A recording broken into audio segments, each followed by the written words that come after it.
हाँ बच्चों, Markovnikov's rule से रिलेटेड आज हमको बात करनी है, उसके मैकेनिज़्म से रिलेटेड बात करनी है। तो मार्कोनिकॉफ्स रूल जो होता है ये कहाँ एप्लीकेबल है?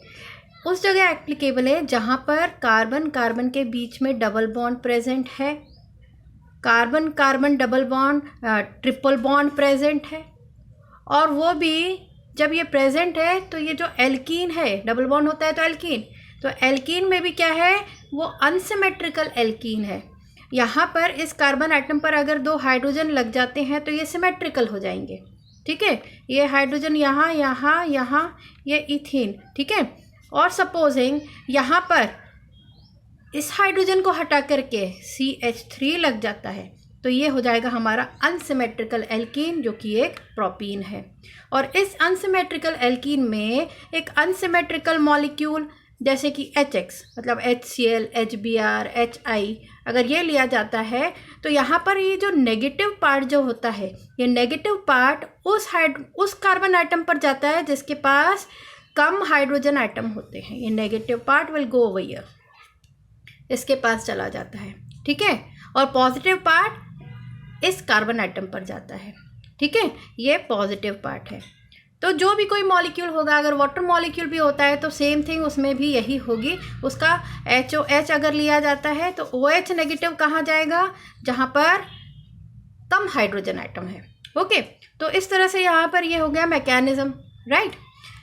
दूसरी बात, इसमें एक और प्रोडक्ट भी बन जाता है, ठीक है। यहाँ पर जैसे हमने HBr लिया है, इसका एग्जाम्पल है, ये अपना प्रोपीन है, ठीक। इस प्रोपीन में HBr का एडिशन करा रहे हैं तो हमें दो प्रोडक्ट मिल जाते हैं। एक 2-ब्रोमोप्रोपेन मिलता है, और जो कि क्या है, एक मेजर प्रोडक्ट है। मेजर प्रोडक्ट मतलब ये बहुत ज़्यादा मिलता है। और एक माइनर प्रोडक्ट, थोड़ा सा नन्ना मुन्ना सा हमको माइनर प्रोडक्ट भी मिलता है, दैट इज़ 1-ब्रोमोप्रोपेन, ये भी मिल जाता है। तो ये क्यों मिलता है, ये क्यों मिलता है, इसके लिए हमको क्या फॉलो करना पड़ेगा, इसके लिए हमको मैकेनिज़्म के पास जाना पड़ेगा। तो मैकेनिज़्म की बातचीत करते हैं। तो मैकेनिज़्म जो है देखते हैं। फर्स्ट ऑफ ऑल, सबसे पहले यहाँ पर एक इलेक्ट्रोफाइल का फॉर्मेशन होगा। हमारा ये जो HBr है ना, यहाँ पर ये HBr, तो इस HBr में यहाँ पर क्या है, हीट्रोलाइटिक फिजन होगा। कौन सा फिजन होगा, हीट्रोलाइटिक फिजन, हीट्रोलाइटिक फिजन। और हीट्रोलाइटिक फिजन जब होगा तो यहाँ पर ये H+ आयन मिलेगा हमको, और ये Br नेगेटिव। यहाँ पर जो शेयर्ड पेयर ऑफ इलेक्ट्रॉन्स हैं वो Br के पास, Br ज़्यादा इलेक्ट्रोनेगेटिव, तो ये यहाँ पर इधर चले जाएंगे तो Br नेगेटिव हो जाएगा यहाँ पर, और ये इसने दिए हैं तो यहाँ पर H+।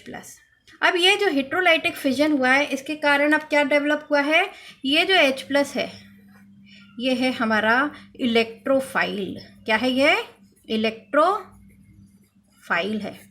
ये क्या है, this is electron loving species. क्या है, इलेक्ट्रॉन लविंग स्पीशीज। और जहाँ पर इलेक्ट्रॉन ज़्यादा होंगे ये वहीं जाकर के अटैक कर देगा। तो ये जो हमारा इलेक्ट्रॉन है ये कहाँ जाकर के इलेक्ट्रोफाइल के फॉर्म में, कहाँ, ये जो है हमारा इलेक्ट्रोफाइल कहाँ जाएगा, यहाँ पर जाएगा। तो ये जो पाई इलेक्ट्रॉन्स प्रेजेंट है, ये फ्री इलेक्ट्रॉन्स जो है, लूजली अटैच इलेक्ट्रॉन्स हैं, ये यहाँ पर जाकर के अटैक करेगा। अब ये जो डबल बॉन्ड है, इसके जो ये पाई इलेक्ट्रॉन्स यहाँ पर है, अगर ये पाई इलेक्ट्रॉन्स यहाँ शिफ्ट हो जाते हैं तो इस कार्बन एटम पर यहाँ पर नेगेटिव चार्ज आ जाएगा, और अगर यहाँ शिफ्ट होते हैं तो यहाँ नेगेटिव चार्ज आएगा। यहाँ शिफ्ट हुए हैं तो यहाँ पर ये पॉजिटिव चार्ज आया और ये नेगेटिव चार्ज आया। तो फाइनली इस कंडीशन में ये जो हमारा इलेक्ट्रोफाइल है कहाँ जा कर के अटैक करेगा, इस कार्बन एटम पर अटैक करेगा।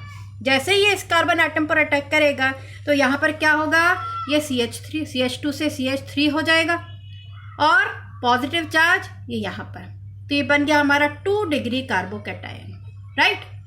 ये ज़्यादा स्टेबल कार्बोकैटायन बनेगा। दूसरा, एक और पॉसिबिलिटी है, सपोजिंग यहाँ पर ये जो पाई इलेक्ट्रॉन है कहाँ शिफ्ट हो गए, इस कार्बन एटम पर शिफ्ट हो गए, तो यहाँ पर कौन सा चार्ज आएगा, नेगेटिव, यहाँ पर पॉजिटिव। अब ये H+ है, यहाँ पर आकर के अटैक करेगा, और हमको यहाँ पर क्या मिलेगा, CH3, CH2, CH2, और पॉजिटिव चार्ज ये यहाँ अपीयर हुआ, क्योंकि ये इस कार्बन एटम पर 1 डिग्री कार्बन पर अटैच हुआ है। पॉजिटिव चार्ज अपीयर हो रहा है, तो ये 1 डिग्री कार्बोकैटायन बना। ये 1 डिग्री कार्बोकैटायन और 2 डिग्री कार्बोकैटायन में से 2 डिग्री ज़्यादा स्टेबल होता है। ये ज़्यादा स्टेबल क्यों होता है? प्लस आई इफेक्ट के कारण। कौन से प्लस आई इफेक्ट शो करेंगे? CH3 और ये CH3 plus I effect show करेंगे। तो अब यहाँ पर पॉजिटिव चार्ज अपीयर हो रहा है, ये पॉजिटिव चार्ज और ये Br नेगेटिव, ये Br नेगेटिव यहाँ आकर के अटैच होगा। जैसे ये अटैच होगा तो हमको मिल जाएगा, क्या मिलेगा? 2 ब्रोमोप्रोपेन। क्या मिलेगा? 2 ब्रोमोप्रोपेन। ये 80% मिलेगा, ये ज़्यादा मिलेगा, मेजर प्रोडक्ट है। क्यों? क्योंकि इसका कार्बोकैटायन ज़्यादा स्टेबल बना है। और ये लगभग 20% मिलेगा, 1 ब्रोमोप्रोपेन, 1 ब्रोमोप्रोपेन। ये लगभग 20% मिलेगा, क्योंकि इसका जो कार्बोकैटायन है, जो 1 डिग्री कार्बोकैटायन है, ये क्या है? लेस स्टेबल है। ठीक है, तो इसलिए क्या होगा कि हमको ये 2 ब्रोमोप्रोपेन, जो कि यहाँ पर हमने शुरू में भी देखा था, ये मेजर प्रोडक्ट है। क्या है ये? मेजर प्रोडक्ट है। और इस चीज़ को लर्न करने के लिए, मार्कोनिकॉफ्स रूल लर्न करने के लिए, याद रखने के लिए एक सेंटेंस ज़रूर याद रखिए, गरीब को और गरीब करते हैं। गरीब कार्बन एटम जिसके पास कम हाइड्रोजन है, उसके पास नेगेटिव पार्ट जाता है, किसका? एडिंग मॉलिक्यूल का। तो ये जो Br है ये यहाँ जाकर के जुड़ जाएगा, और जो अमीर कार्बन एटम है जिसके पास 2 हाइड्रोजन एटम है, वहाँ पर एक और पहुँच जाएगा। तो ये हमारा मेजर प्रोडक्ट बनेगा। Thank you.